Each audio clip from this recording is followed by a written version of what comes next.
Assalamu alaikum, I'm Aisha and you're watching SAMAA News. Here are today's headlines.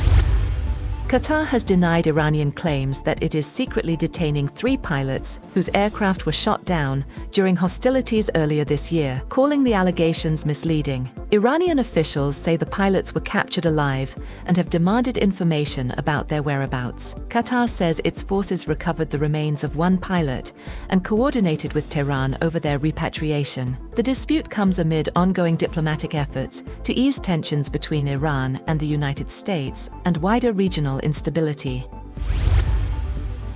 Iranian Foreign Minister Abbas Araghchi says talks with Oman on shipping routes through the Strait of Hormuz are continuing but are separate from any decision to reopen the strategic waterway. Araghchi said Tehran and Muscat are working on a temporary maritime route for commercial vessels, which could later become permanent. He stressed that reopening the strait depends on the United States fulfilling its commitments under a June Memorandum of Understanding.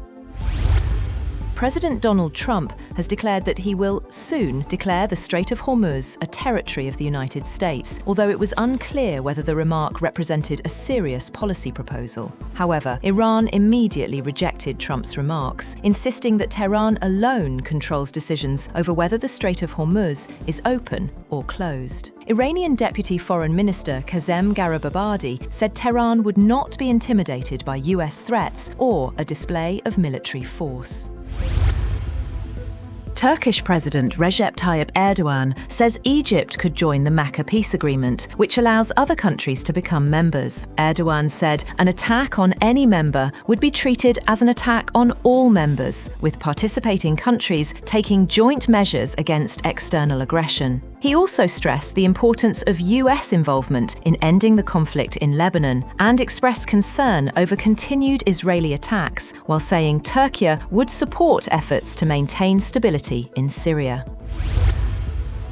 Hezbollah has condemned recent Israeli attacks across southern Lebanon, accusing Israel of an act of aggressive escalation and targeting civilians. According to Al Jazeera, the group has said Israel expanded its strikes to a house near Ansar village and a building in Deir al-Zarani. Hezbollah accused Israeli Prime Minister Benjamin Netanyahu of seeking to escalate the conflict for domestic, political and electoral gains. Hezbollah has criticized the Lebanese government, calling on authorities to focus on stopping Israeli attacks rather than pursuing negotiations.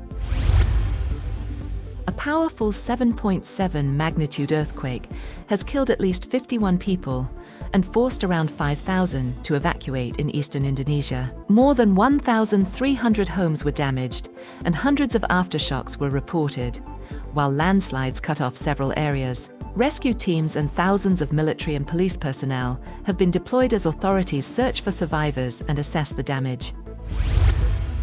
That's all for now. For more updates, visit www.samaa.tv. Thank you for watching SAMAA News.